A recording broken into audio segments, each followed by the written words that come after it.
അനന്തനും വിഷ്ണുവും ബദ്രിയുടെ അടുത്തുള്ള ഫ്ലാറ്റിലേക്കായിരുന്നു പോയത്. ഇതെന്താ ഇവിടെ? നമുക്ക് അവരുടെ ഫ്ലാറ്റിൽ തന്നെ റൂം നോക്കായിരുന്നു. ഞാനിവിടെ വന്നത് അവൾ അറിയാൻ പാടില്ല. അത് പൂജ അറേഞ്ച് ചെയ്ത് തന്നതാ. അനന്തൻ റൂം തുറന്ന് ഉള്ളിൽ കയറി. ബാഗ് ടേബിളിൽ വെച്ച് നേരെ ബാൽക്കണിയിലൂടെ ഡോർ തുറന്ന് ബാൽക്കണിയിലേക്ക് ഇറങ്ങി നിന്നു. പുറകെ ചെന്ന് വിഷ്ണു അനന്തൻ്റെ ഒപ്പം നിന്നു. അനന്തനെതിരെയുള്ള ഫ്ലാറ്റിൻ്റെ ബാൽക്കണിയിലേക്ക് നോക്കുന്നത് കണ്ട് വിഷ്ണു സംശയത്തോടെ അനന്തനെ നോക്കി. അവൻ്റെ നോട്ടം കണ്ട് അനന്തൻ ചിരിച്ചു. എന്താടാ, അത് ഭദ്രയുടെ ഫ്ലാറ്റാകും. അനന്തൻ മൂളിക്കൊണ്ട് ഉള്ളിലേക്ക് കയറി. എന്താ നിങ്ങളുടെ ഉദ്ദേശം? ഏട്ടൻ വിളിച്ചാൽ ഭദ്ര എന്തായാലും നമ്മുടെ കൂടെ വരില്ലേ? പിന്നെ എന്തിനാ നമ്മളിവിടെ നിൽക്കുന്നേ? അതൊക്കെയുണ്ട്. അനന്തൻ അതും പറഞ്ഞ് ഫോൺ എടുത്തു. ഹലോ ഹരി. 2 ദിവസത്തിനുള്ളിൽ തന്നെ വേണം. അനന്തൻ ഫോൺ കട്ടാക്കി. ഹലോ ഹരി. 2 ദിവസത്തിനുള്ളിൽ തന്നെ വേണം. അനന്തൻ ഫോൺ കട്ടാക്കി. പൂജ കുഞ്ഞിന് ഫുഡ് കൊടുത്ത് തിരികെ വരുമ്പോൾ ഭദ്ര ബെഡിൽ മുട്ടിനടിയിൽ മുഖം വെച്ച് കരയുകയായിരുന്നു. പൂജ അവളുടെ തോളിൽ കൈവച്ചു. ഭദ്ര അവളെ നോക്കിക്കൊണ്ട് കണ്ണു തുടച്ചു. നിനക്ക് നാട്ടിൽ പോയിക്കൂടെ? വേണ്ട. ആനന്ദേട്ടനോട് ഞാനന്ന് എന്തൊക്കെയാ പറഞ്ഞത്? പിന്നെ കൂടെ ജീവിക്കാൻ വിളിക്കാൻ വന്ന മനുഷ്യനെ ഇനി വരുവാണിൽ അതെൻ്റെ ശവമാവും എന്നൊക്കെ പറയേണ്ട ആവശ്യമുണ്ടായിരുന്നോ? അത് എന്നെ മറന്ന് നല്ലൊരു ജീവിതം ജീവിക്കാൻ വേണ്ടിയല്ലേ? പക്ഷെ സത്യമെല്ലാം അറിഞ്ഞതിന് ശേഷം എന്നെ ഒന്ന് വിളിച്ചു പോലുമില്ല. ഭദ്ര കണ്ണുകൾ വീണ്ടും തുടച്ചു. ഇനിയും വിളിച്ചാൽ നീ വല്ല കടുങ്കൈ ചെയ്താലോ എന്ന് പേടിച്ചിട്ടാവും. ഇത്ര സ്നേഹമുള്ള ഉണ്ടെങ്കിൽ നിനക്ക് തിരിച്ചു പോയിക്കൂടെ? എല്ലാം തുറന്നു പറഞ്ഞാൽ ആന്റണി ഇനിയും നിന്നെ സ്വീകരിക്കില്ലേ? പിന്നെന്താ? വേണ്ട. എന്താ നിന്റെ പ്രശ്നം? എനിക്കൊന്നുമില്ല. ഭദ്രെ ഇരുന്നിടത്ത് നിന്നും എഴുന്നേറ്റു. ഭദ്രെ, ഈഗോ മാറ്റിവെച്ചോ. ഇത് ജീവിതമാണ്. ഭദ്ര അതിന് മറുപടി പറയാതെ ബാൽക്കണിയിലേക്ക് നടന്നു. പൂജ ഉറങ്ങുന്ന കുഞ്ഞിനെ ബെഡിൽ കിടത്തി ഇരുവശത്തും തലയിണ വെച്ച് ഭദ്രയുടെ പുറകെ നടന്നു. ഭദ്രെ, 3 മാസം മാത്രമാ ഞാൻ അനന്തേട്ടൻ്റെ കൂടെ കഴിഞ്ഞത്. ഇവിടെ വന്നിട്ട് 2 വർഷം ആവുന്നു. 2 വർഷം ആയിട്ടല്ല, അതിന് ഇനിയും 2 മാസം കൂടിയുണ്ട്. ഇടയ്ക്ക് വെച്ച് പൂജ തിരുത്തി പറയുന്നു കേട്ട് ഭദ്ര അവളെ കൂർപ്പിച്ചു നോക്കി. അല്ല, കഴിഞ്ഞ മാസം ആയിരുന്നില്ലേ ആരൂട്ടൻ്റെ ബർത്ത്ഡേ? അതോർത്ത് പറഞ്ഞതാ. ആരൂട്ടൻ്റെ ബർത്ത്ഡേ മാത്രമല്ല, ഈ മാസം വേറെ ഒരു സെലിബ്രേഷൻ കൂടി ഉള്ളതാ. അതൊന്നുമില്ല. അതിപ്പോൾ സെലിബ്രേറ്റ് ചെയ്യാനുള്ള ആളുമില്ല. ഭദ്ര വന്ന് നെടുവീർപ്പിട്ടു. നീ എന്തൊക്കെയോ പറയുന്നേ? 3 മാസം മാത്രമല്ലേ ഞാൻ അവിടെ കഴിഞ്ഞിട്ടുള്ളൂ. ബാക്കി ഇത്ര നാളും ഞാൻ തനിച്ചു തന്നെ ജീവിച്ചത്. ഇനി അങ്ങോട്ടും എനിക്ക് തനിച്ച് ജീവിക്കാൻ അറിയാം. അങ്ങനെ ജീവിക്കാൻ പറ്റാത്തവർ ഇവിടെ വന്ന് വിളിക്കട്ടെ. ഈഗോ, നല്ല അസൽ ഈഗോ. ഈഗോ ഒന്നുമല്ല, കാര്യം പറഞ്ഞതാ. എനിക്കിനി ആരും കൂട്ടുവേണ്ട. ആയിക്കോ. അവസാനം എന്തോ പോയ അണ്ണാൻ്റെ പോലെ ആകാതിരുന്നാൽ മതി. അത്രയും പറഞ്ഞ് പൂജ ഉള്ളിലേക്ക് ചെന്നു. അവൾ ചിരിയോടെ ഫോണെടുത്തു. ഓഹോ, അങ്ങനെ പറഞ്ഞു. എനിക്കറിയാം അവൾ അങ്ങനെയൊന്നും താഴ്ന്നു തരില്ല. ഞാൻ വഴി കണ്ടിട്ടുണ്ട്. ശരി, പൂജ വെച്ചോ. അന്ത ഫോൺ കട്ടാക്കി ചിരിച്ചു. നിന്നെ ഞാൻ ഇനിയും വിളിക്കാൻ വരണമല്ലേ? വരാം, വരുത്താം. അവൻ മീശ പിരിച്ച് ചിരിച്ചു. പിറ്റേന്ന് രാവിലെ ഭദ്ര ജോലിക്ക് പോകുന്നത് നോക്കി അനന്തൻ ബാൽക്കണിയിൽ നിന്നു. മുഖം വീർപ്പിച്ച് പിടിച്ചാണ് നടപ്പ്. അനന്തൻ ചിരിയോടെ വിരൽ ചുണ്ടിൽ വെച്ച് അവളെ നോക്കി നിന്നു. മുകളിൽ നിന്ന് ആരോ തന്നെ ശ്രദ്ധിക്കുന്ന പോലെ ഭദ്ര ഒന്ന് നിന്നിട്ട് മുകളിലേക്ക് നോക്കി. അനന്തേട്ടൻ. അവളുടെ കണ്ണുകൾ വിടർന്നു. അനന്തൻ അതേ ചിരിയോടെ അവളെ നോക്കി. ഭദ്ര വിശ്വാസം വരാതെ കണ്ണുകൾ തിരുമ്മി നോക്കിയതും അനന്തൻ നിന്നിടം ശൂന്യമായിരുന്നു. ഓ, തോന്നിയതാണോ? അല്ലല്ലോ, ഞാൻ കണ്ടതല്ലേ. ഭദ്ര വിരൽ കടിച്ചുകൊണ്ട് ആലോചിച്ചു. അവൾ പിന്നെയും മുകളിലേക്ക് നോക്കിയതും ഏതോ ഒരു കിളവൻ. ഭദ്ര വേഗം തലതാഴ്ത്തി. ദൈവമേ, ഏതോ കിളവനെ കണ്ടിട്ട് എൻ്റെ അനന്തേട്ടനെ പോലെ തോന്നിയോ? എൻ്റെ മഹാദേവ. ഭദ്ര സ്വയം നെറ്റിൽ കൈതട്ടി. അടുത്ത ഫ്ലാറ്റിലെ അങ്കിൾ വന്നില്ലായിരുന്നെങ്കിൽ പെട്ടേനെയല്ലേ? വിഷ്ണു ചിരിച്ചു. പിന്നെ ഒന്ന് പോടാ, അനന്തൻ പുച്ഛിച്ചു. അല്ലെങ്കിലും അത്ര ചിന്തിക്കാനുള്ള ബുദ്ധിയൊന്നും അവൾക്കില്ല. അതും ശരിയാ. അതല്ലേ ആരേലും എന്തേലും പറഞ്ഞതിന് ഓടിക്കൊണ്ട് വന്നത്. ഇനി എന്താ അടുത്തത്? വിഷ്ണു ചായ പിടിച്ചുകൊണ്ട് ടേബിളിന് മുകളിൽ കയറിയിരുന്നു. നാളെ എന്തായാലും അവൾ നാട്ടിലെത്തും. ഉവ്വ. അനന്തേട്ടൻ പോയി വിളിക്കാതെ ഭദ്ര കൂടെ വരുമെന്ന് എനിക്ക് തോന്നുന്നില്ല. ഞാൻ വിളിക്കാതെ തന്നെ അവൾ നാട്ടിൽ വരും. അത് നാളെ തന്നെ. അപ്പോൾ നമ്മളും നാളെ നാട്ടിൽ പോവും.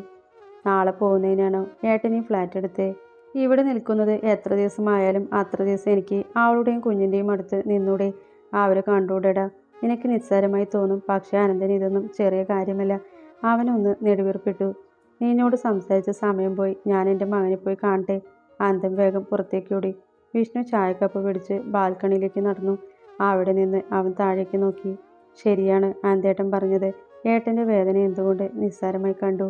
വെറും 2 ദിവസം ആണെങ്കിൽ ആ 2 ദിവസം പോലും ഏട്ടന് വലുതാണ്. കാരണം അദ്ദേഹത്തിൻ്റെ കാത്തിരിപ്പ് അത്രയ്ക്കുണ്ട്. വിഷ്ണു ഓരോന്നോർത്ത് താഴേക്ക് നോക്കുമ്പോൾ പൂജയും പായലും ഭാവ്യയും വരുന്നുണ്ട്. ഭാവ്യയുടെ കയ്യിൽ കുറുമ്പൻ ആരൂട്ടൻ. അനന്തേട്ടനെ കണ്ടതും ആരൂട്ടൻ അങ്ങോട്ട് ചാടുന്നുണ്ട്. വിഷ്ണു ഒരു ചെറുപുഞ്ചിരിയോടെ അത് നോക്കി. ഇടയ്ക്ക് അവൻ്റെ നോട്ടം മാറി അത് കുഞ്ഞിൻ്റെ കളികൾ കണ്ട് സന്തോഷിക്കുന്ന ഭവ്യയിലേക്ക്. അവൻ്റെ മുഖത്ത് ചിരിമാഞ്ഞ് അവിടെ നിരാശ നിറഞ്ഞു. അവൾ പറഞ്ഞ വാക്കുകളായിരുന്നു മനസ്സിൽ. തന്നെ ഒരിക്കലും ജീവിതത്തിലേക്ക് പ്രതീക്ഷിക്കരുതെന്ന് അവൾ യാചനയോടെയാണ് പറഞ്ഞത്. ഒരിക്കലും മനസ്സിൽ അങ്ങനെ ഒരു മോഹം വെച്ച് നോക്കരുതെന്നും. വിഷ്ണു കണ്ണുകൾ ഇറുക്കിമൂടി തുറന്നു. അവളെ കുറ്റം പറയാൻ പറ്റില്ല. അത്രയ്ക്കും വലിയ വിശ്വാസവഞ്ചനയാണ് നേരിട്ടിരിക്കുന്നത്. ഭാവിയുടെ നോട്ടം മുകളിലേക്ക് വന്നതും വിഷ്ണു വേഗം തിരിഞ്ഞു നിന്നു. വർക്ക് ചെയ്യുന്നതൊന്നും ശരിയാവുന്നില്ല. ആനന്ദേട്ടൻ എന്താ തന്നെ തിരിച്ചു വിളിക്കാത്തേ? ഭദ്ര കടുത്ത ആലോചനയിലാണ്. കുഞ്ഞിനെ പോലും കാണാൻ തോന്നുന്നില്ലേ? ഞാനില്ലാതെ എങ്ങനെ ആ വീട്ടിൽ കഴിയാൻ തോന്നുന്നു? എൻ്റെ ഓർമ്മകളൊന്നും തോന്നുന്നില്ലേ? തൻ്റെ മുടിയിൽ മുഖം അമർത്തിക്കൊണ്ട് രാഗിമണം ആസ്വദിച്ചുകൊണ്ട് നിന്റെ മണമില്ലാതെ എനിക്ക് കഴിയില്ലെന്ന് പറഞ്ഞ ആളാ. ഭദ്ര ദേഷ്യത്തോടെ പേന കയ്യിലെടുത്ത് തിരിച്ചു. അല്ല, ഞാൻ എന്തിനാ ഇപ്പോൾ അതൊക്കെ ആലോചിക്കുന്നേ? എന്താ ഭദ്ര ഇത്? ഇത്ര നാൾ ആനന്ദം ഇല്ലാതെ കഴിഞ്ഞ നിനക്ക് ഇപ്പോഴെന്താ ഇങ്ങനെ? ഉപബോധം മനസ്സ് വന്ന് ചോദിക്കുന്നു. അപ്പോഴേക്കും ഞാൻ അദ്ദേഹത്തിൻ്റെ അർഹതയില്ലെന്ന് വിശ്വസിച്ചു ഒഴിഞ്ഞു മാറിയതാണ്. പക്ഷേ ഇന്ന് അങ്ങനെയല്ല. കടുത്ത പ്രണയമാണ് ആ മനുഷ്യനോട്. അതിപ്പോൾ ഭ്രാന്തമായി മാറിയിരിക്കുന്നു. 2 ദിവസം ലീവ് പറഞ്ഞാണ് ഉച്ചയ്ക്ക് ഇറങ്ങിയത്. വർക്കിലൊന്നും ശ്രദ്ധിക്കാൻ കഴിയുന്നില്ല. 2 ദിവസം ബ്രേക്ക് എടുത്തിട്ട് ആലോചിക്കാം. അവരെല്ലാം വൈകുന്നേരമേ എത്തുള്ളൂ. ആരൂട്ടനെ കൊണ്ടും ഇന്നും കറങ്ങാൻ പോയിട്ടുണ്ട്. ഭദ്ര ഫ്ലാറ്റിലെത്തിയതും ഡ്രസ് പോലും മാറാതെ ബെഡിൽ കിടന്നു. കണ്ണടച്ച് കിടക്കുമ്പോൾ അനന്തേട്ടനുമായുള്ള മധുരമായ നിമിഷങ്ങളാണ് മുന്നിൽ തെളിയുന്നത്.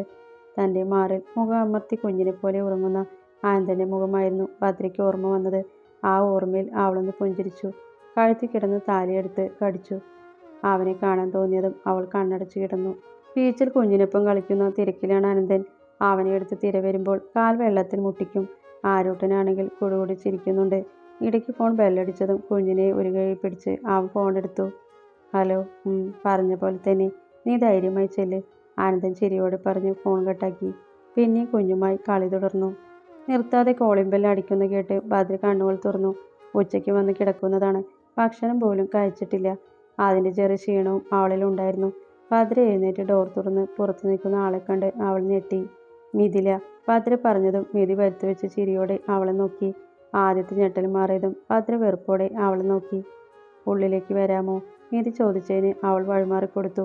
മിഥി ഉള്ളിലേക്ക് കയറി ഭദ്രയെ നോക്കി. ഞാൻ എന്തിനാ വന്നെന്ന് അറിയോ ഭദ്രയ്ക്ക്? മിഥി ചോദിച്ചു. ക്ഷമ ചോദിക്കാനായിരിക്കും. ക്ഷമ ചോദിക്കാൻ തന്നെ. ചെയ്തത് പൊറുക്കാൻ കഴിയാത്ത തെറ്റാണെന്ന് അറിയാം. ഒരുപക്ഷെ എൻ്റെ സഹോദരനല്ലെങ്കിലും ഞാൻ അങ്ങനെ ചെയ്യാൻ പാടില്ലായിരുന്നു. നിന്റെ സ്ഥാനത്ത് ഞാനാണെങ്കിലോ എന്ന് വിഷ്ണു ചോദിച്ചപ്പോഴാണ് ഞാനും അത് ഓർത്തത്. ചെറുപ്പം മുതൽ അനന്തേട്ടൻ നിന്നെ നോക്കുന്ന കണ്ടപ്പോൾ അത് ആ പ്രായത്തിൻ്റെയാണെന്ന് ഞാൻ കരുതിയത്. പക്ഷേ നിന്റെ വിവാഹത്തിൻ്റെ അന്ന് വിലങ്ങുമായി വന്ന ആ അനന്തേട്ടൻ്റെ മുഖം എനിക്കിപ്പോഴും ഓർമ്മയുണ്ട്. ഭദ്രയ്ക്ക് അറിയുമെന്ന് എനിക്കറിയില്ല. അച്ഛൻ പറഞ്ഞതാ. ആനന്ദേട്ടൻ ഒരു 15 വയസ്സ് മുതൽ മനസ്സിൽ കൊണ്ടു നടന്ന ദേവിയായിരുന്നു ഭദ്ര. മിഥി കൈ രണ്ടും കെട്ടി നിന്ന് പറഞ്ഞതും ഭദ്ര ഞെട്ടലോടെ മുഖം ഉയർത്തി. അന്ന് സ്വപ്നം കണ്ട പെൺകുട്ടിയോട് അത് പറയാതിരുന്നത് മറ്റൊന്നും കൊണ്ടല്ല. സ്വന്തം അമ്മാവൻ ഭ്രാന്താണെന്ന് വിളിച്ചപ്പോൾ അയാളെ ഓടിച്ചിട്ട് തല്ലുന്ന കണ്ട് അന്ന് ആ പെൺകുട്ടി പേടിച്ചു നിന്നു. അവൾക്ക് പേടിയാണെന്ന് അറിഞ്ഞപ്പോൾ തന്നെ അവളെ മറക്കാൻ ശ്രമിച്ചു. അവൾക്കൊരു നല്ല ജീവിതം കിട്ടട്ടെ എന്ന് കരുതി. പക്ഷെ ദൈവം അങ്ങേരുടെ പ്രണയം അങ്ങ് സ്വന്തമാക്കി കൊടുത്തു. എന്നാൽ ഒരുമിച്ച് ജീവിച്ചത് വെറും 3 മാസം. എല്ലാം എൻ്റെ തെറ്റ് തന്നെയാണ്. പക്ഷേ അത് ഇനി ആവർത്തിക്കാതിരിക്കാനാണ് ഞാൻ ഇങ്ങോട്ട് വന്നത്. മിഥി ഭദ്രയെ നോക്കി. നിറഞ്ഞു വന്ന കണ്ണുകളോടെ മിഥിയെ സംശയത്തോടെ നോക്കി. നീ ഇതൊന്ന് നോക്ക്. മിഥി അവൾക്ക് നേരെ ഇൻവിറ്റേഷൻ ലെറ്റർ നീട്ടി. ഭദ്ര നെറ്റി ചൊളിച്ചുകൊണ്ട് ആ ലെറ്റർ വാങ്ങി നോക്കി. അവളുടെ കണ്ണുകളിൽ ഇരുട്ട് കയറുന്ന പോലെ തോന്നി. അനന്തൻ വെഡ്സ് പാർവതി. കണ്ടല്ലോ, നിങ്ങൾ തമ്മിൽ അവസാനം കണ്ട അന്ന് തന്നെ അനന്തേട്ടൻ നല്ലപോലെ കുടിച്ചിട്ടാ വന്നത്. അത് കണ്ട അച്ഛന് ഭയങ്കര വിഷമം. സ്വന്തം മകൻ്റെ ജീവിതം നശിക്കുന്നത് ഏതച്ഛനെ സഹിക്കുന്നേ? നീ പോയ 1 വർഷം ആയപ്പോഴേ അച്ഛൻ ഏട്ടനെ മറ്റൊരു വിവാഹത്തിന് നിർബന്ധിച്ചതാ. പക്ഷെ അനന്തേട്ടൻ നീ വരുമെന്ന് പറഞ്ഞ് കാത്തിരിക്കുമായിരുന്നു. എന്നാൽ ഇവിടെ നിന്ന് തിരിച്ചു വന്ന അനന്തേട്ടനെ ഒടുവിൽ അച്ഛൻ്റെ നിർബന്ധപ്രകാരം ആത്മഹത്യാ ശ്രമവും കാരണം സമ്മതിക്കേണ്ടി വന്നു. മിഥി പറഞ്ഞ് ഭദ്രയെ തിരിഞ്ഞു നോക്കിയതും ഭദ്ര ലെറ്റർ കയ്യിൽ ചുരുട്ടിപ്പിടിച്ച് സോഫയിലേക്ക് ഇരുന്നു. നാളെ മാരേജ്. പാർവതി സാഹചര്യം മുതലെടുക്കുന്നതാ. പക്ഷേ എനിക്കും വിഷ്ണുവിനും നീയാ ഏട്ടത്തി. ഒരിക്കൽ ചെയ്ത തെറ്റിന് ഇങ്ങനെ തിരുത്തുവാണെങ്കിൽ അങ്ങനെ. ഇനി നീയാണ് തീരുമാനിക്കേണ്ടത്. എന്തിന്? എന്നെ വേണ്ടാത്ത അങ്ങേരെ എനിക്കും വേണ്ട. പക്ഷേ വിവാഹത്തിന് ഞാൻ എന്തായാലും വരും. നാളത്തെ ദിവസം എനിക്ക് ഒരിക്കലും മറക്കാൻ കഴിയില്ല. ഭദ്ര കണ്ണീർ തുടച്ച് ഉറപ്പോടെ പറഞ്ഞു. പൂജയും ഭവ്യയും പായലും ആരൂട്ടനും വളരെ സന്തോഷത്തോടെയാണ് ഫ്ലാറ്റിലെത്തിയത്. ആനന്ദേട്ടൻ്റെ ഒപ്പം അത്രയ്ക്കും കളിച്ചിട്ടുണ്ട് ചെക്കൻ. പോരാത്തതിന് ഭവ്യയും പായലും കയറി വന്നതേ കണ്ടത് സോഫയിൽ എന്തോ ഓർത്തിരിക്കുന്ന ഭദ്രയാണ്. പൂജ വാങ്ങിയ സാധനങ്ങളെല്ലാം ടേബിളിൽ വെച്ചു. പായലും ഭവ്യയും ആരൂട്ടനും ഡ്രസ് മാറാൻ മുറിയിലേക്ക് പോയി. തങ്ങൾ വന്നതുപോലും ശ്രദ്ധിക്കാതെ എന്തോ ചിന്തയിൽ മുഴുകിയിരിക്കുന്ന ഭദ്രയെ സംശയത്തോടെയാണ് പൂജ നോക്കിയത്. ഭദ്രെ, പൂജ അവളുടെ തോളിൽ കൈവച്ചതും ഭദ്ര മിഴികൾ ഉയർത്തി അവളെ നോക്കി. എന്തു പറ്റി? കടുപ്പത്തോടെയുള്ള മുഖം കണ്ടപ്പോഴേ എന്തോ പ്രശ്നമുണ്ടെന്ന് അവൾ ഊഹിച്ചു. ഭദ്ര കയ്യിലുള്ള ലെറ്റർ നീട്ടി. പൂജ അത് വാങ്ങി വായിച്ചതും ചുണ്ടു രണ്ടും ഉള്ളിലേക്ക് കൂട്ടിപ്പിടിച്ചു. വെറുതെ അല്ല അങ്ങേരുന്ന് ഒരു കള്ളച്ചിരി ചിരിച്ചത്. നിന്റെ ഭർത്താവിൻ്റെ കല്യാണമാണോ? പൂജ ആശ്ചര്യം ഭാവിച്ചു. ഇത് നീ പറഞ്ഞ പാർവതിയാണോ? എന്താ നിന്റെ തീരുമാനം? പൂജ കൈ രണ്ടും കെട്ടി നിന്നു. പോണം. നീ എത്രയും വേഗം നാട്ടിലേക്ക് ഫ്ലൈറ്റ് ഉണ്ടോയെന്ന് നോക്ക്. ഫ്ലൈറ്റ് ഒക്കെയുണ്ട്. അല്ല, എന്താ നിന്റെ ഉദ്ദേശം? പോയിട്ട് നാണം കെടാനാണോ? അല്ല പൂജ, മനസ്സിൽ നിന്ന് പറിച്ചു കളയുന്നതിന് മുമ്പ് അവസാനമായി ഒന്ന് കാണണം. ഭദ്ര പറഞ്ഞു നിർത്തിയതും കണ്ണിൽ നിന്ന് 2 തുള്ളി കവിളിലൂടെ ഒഴുകി. ഭദ്ര എഴുന്നേറ്റ് മുറിയിലേക്ക് പോയി. നിന്റെ കണ്ണിൽ നിന്നും വരുന്ന അവസാനത്തുള്ളി കണ്ണീർ ഇതാകട്ടെ. അവളുടെ പോക്ക് കണ്ട പൂജ ചെറുചിരിയോടെ പറഞ്ഞു. കാര്യങ്ങളെല്ലാം പറഞ്ഞപ്പോൾ ഭാവിയും പായലും കണ്ണുമഴിച്ചു. വെറുതെ അല്ല ഏട്ടൻ ചേച്ചിയുടെ ഫോൺ വന്നപ്പോൾ ചിരിച്ചത്. എനിക്ക് അപ്പോഴേ തോന്നി എന്തോ പ്ലാൻ ഉണ്ടെന്ന്. ഭാവ്യ സന്തോഷത്തോടെ പറഞ്ഞു കേട്ട് പായൽ ചിരിച്ചു. അപ്പോൾ ഒരുവിധം എല്ലാം സോൾവ് ആവുമല്ലേ? ഒരുവിധമല്ല, എല്ലാം സോൾവ് ആവും. അനന്തേട്ടൻ ആരാ ആള്? ഭാവ്യ ചിരിച്ചു. ശരിയാണ്, അനന്തേട്ടൻ ഭാവ്യ പറഞ്ഞാലും നല്ല വ്യക്തിയാണ്. സഹോദരിയുടെ ഭർത്താവാണെങ്കിലും അവളുടെ വാക്കുകളിൽ സ്വന്തം ഏട്ടനെന്ന പോലെ സ്വകാര്യ അഹങ്കാരം ഒളിഞ്ഞിരിപ്പുണ്ട്. തൻ്റെ ചേച്ചിയുടെ ഭർത്താവ് ഇങ്ങനെയൊന്നും ആയിരുന്നില്ലെന്ന് പായൽ ഓർത്തു. ഭാവ്യ ഭാഗ്യവതിയാണ്. അധികാരത്തോടെ ഏട്ടനെന്ന് വിളിച്ച് കയ്യിൽ തൂങ്ങി നടക്കാൻ അവൾക്ക് സ്വാതന്ത്ര്യമുണ്ട്. അനന്തേട്ടനും അങ്ങനെ തന്നെ. ഭാവ്യ മുമ്പേ പറഞ്ഞിട്ടുണ്ട്. അനന്തേട്ടൻ്റെ കണ്ണുകൾ പോലും തങ്ങൾക്ക് സുരക്ഷിതത്വം ഒരുക്കുമെന്ന്. ശരിയാണ്. ചിലപ്പോഴൊക്കെ ഭാവ്യയോട് അസൂയ തോന്നും. ഓരോന്നോർത്ത് അവളോടൊപ്പം ബാഗ് പാക്ക് ചെയ്തു. പുലർച്ചെ 4 ഫ്ലൈറ്റ്. ഇവിടെ നിന്ന് 2 മണിക്കൂറുണ്ട് കൊച്ചിയിലേക്ക്. അവിടെ നിന്ന് നാട്ടിലേക്ക് 3 മണിക്കൂറും. 10നും 11നും ഇടയിലാണ് മുഹൂർത്തം. അതിനു മുമ്പ് എത്തണമെന്ന് ഭദ്ര ചേച്ചിയും. ഭദ്ര ബാഗ് പാക്ക് ചെയ്യുന്ന കണ്ട് പൂജയ്ക്ക് ചിരി വന്നു. ആനന്ദന് നല്ലപോലെ പ്രായിക്കൊണ്ടാണ് പാക്കിങ്. ഒട്ടയം പോലെ ഇരുന്ന മനുഷ്യനാ. ഞാൻ അറിഞ്ഞു ഇങ്ങനെ ശ്രീകൃഷ്ണനാണെന്ന്. എന്നാൽ എങ്ങനെ തോന്നി? എന്നെ മറന്ന്? ഭദ്ര പിറുപിറുത്തു. അവൾ തിരിഞ്ഞതും വീഴ്ച നിൽക്കുന്ന പൂജയെ കണ്ടു. അച്ഛൻ്റെ വാക്ക് കേട്ടിട്ടാവും, അല്ലാതെ നിന്നെ മറന്നിട്ടല്ല. നീ ഒന്ന് ചെന്ന് മനസ്സ് തുറന്നാൽ തീരാവുന്ന പ്രശ്നമേ ഉള്ളൂ. പിന്നെ എനിക്ക് അങ്ങേരോട് ഒന്നേ ചോദിക്കാനുള്ളൂ. അത് ഞാൻ നേരിട്ട് ചോദിച്ചോളാം. അല്ലാതെ അങ്ങേരെ വീണ്ടെടുക്കാനല്ല ഞാൻ പോകുന്നേ. ഭദ്ര പുച്ഛത്തോടെ ചുണ്ടുകൂട്ടി. അപ്പോഴും നിറഞ്ഞ കണ്ണുകൾ. പൂജ കാണാതിരിക്കാൻ അവൾ തിരിഞ്ഞു നിന്നു. ദൈവമേ, എന്താവുമോ എന്തോ? പൂജ ഭദ്ര കേൾക്കാതെ മുകളിലേക്ക് നോക്കി പറഞ്ഞു. രാത്രി ഫ്ലൈറ്റിൽ യാത്രക്കിടെ അനന്തൻ തുമ്മി തുമ്മി വശം കെട്ടു. അവൻ കർച്ചീഫ് എടുത്ത് മൂക്ക് പൊത്തി പിടിച്ചിരുന്നു. എന്താ ഏട്ടാ, ജലദോഷമാണോ? അല്ല, പ്രാക്ക് ദോഷം. അനന്തൻ കടുപ്പത്തിൽ പറഞ്ഞത് വിഷ്ണു തല തിരിച്ചിരുന്നു. ദൈവമേ, പെണ്ണ് നല്ല രീതിയിൽ സ്മരിക്കുന്നുണ്ടല്ലോ, ആനന്ദം പറഞ്ഞു. അമ്പലത്തിലുള്ള വഴിയിലേക്ക് കാർ തിരിയുമ്പോൾ ഭദ്രയുടെ ഹൃദയം വേഗത്തിൽ മിടിച്ചുകൊണ്ടിരുന്നു. അമ്പലത്തിലാണ് കെട്ട്, സ്കൂളിൽ സദ്യയും. അവളുടെ കണ്ണുകൾ നിറയുന്നതിനൊപ്പം താലിയിൽ കൈമുറുകി. അച്ഛൻ പറഞ്ഞാലും എങ്ങനെ കഴിയുന്നു എന്നെ മറന്ന് മറ്റൊരുത്തിയെ കെട്ടാൻ? ഞാൻ സ്വന്തം ഭാര്യയല്ലേ, സ്വന്തം കുഞ്ഞിൻ്റെ അമ്മയും. ഓരോ ചിന്തകൾ വരുംതോറും ഭദ്രയുടെ തൊണ്ടക്കുഴിൽ വല്ലാത്ത കന അനുഭവപ്പെട്ടു. അമ്പലത്തിലെത്തിയതും ഭദ്ര വിറയലോടെ ഡോർ തുറന്നിറങ്ങി. ഭദ്രയെ കണ്ടത് ആൾക്കാർ അത്ഭുതത്തോടെ നോക്കുന്നുണ്ടായിരുന്നു. അവൾ തിരിഞ്ഞു നോക്കി. ഭാവിയും പൂജയും പായലും കുഞ്ഞിനെ കൊണ്ട് ഇറങ്ങി. വിറയലോടെ അവളുടെ കാലുകൾ പടികളിൽ അമർന്നു. ഓരോ പടികൾ വയ്ക്കുന്തോറും അവൾക്ക് എന്തോ ഭയം തോന്നി.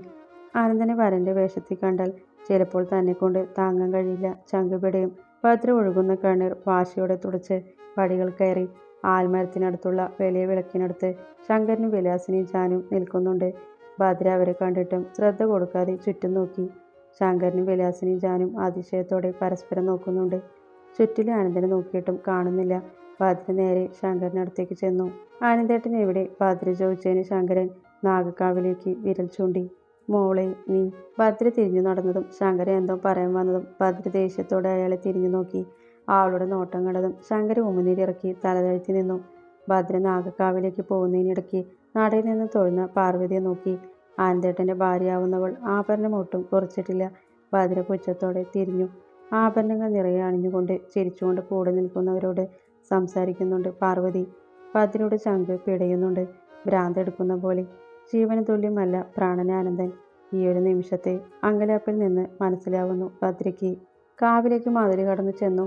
പാലമരത്തിൽ നിന്ന് വീണ് കിടക്കുന്ന പാലപ്പൂക്കളുടെ മണം ആസ്വദിച്ച ഭദ്രയ്ക്ക് ഇന്ന് അത് വല്ലാതെ വീർപ്പുമുട്ടിക്കുന്നു.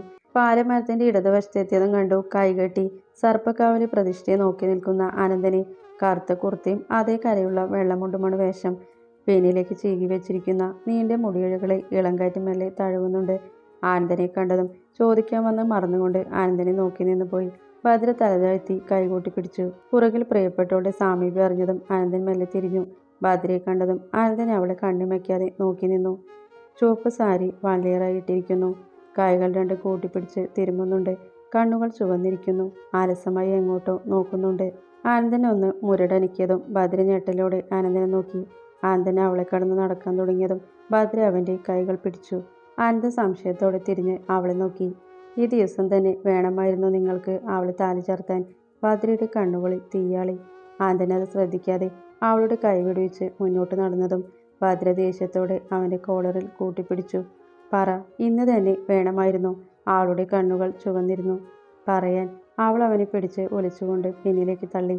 ആനന്ദൻ ചെറുതായി പുറകോട്ട് നീങ്ങി. പാലമരത്തിൽ കൈ രണ്ടും പുറകിലേക്ക് ബാലൻസ് ചെയ്ത് നിന്നു. അനന്ത, മുഹൂർത്തത്തിന് സമയമായി. ശങ്കരൻ പറയുന്ന കേട്ട് രണ്ടാളും ഞെട്ടിക്കൊണ്ട് തിരിഞ്ഞു നോക്കി.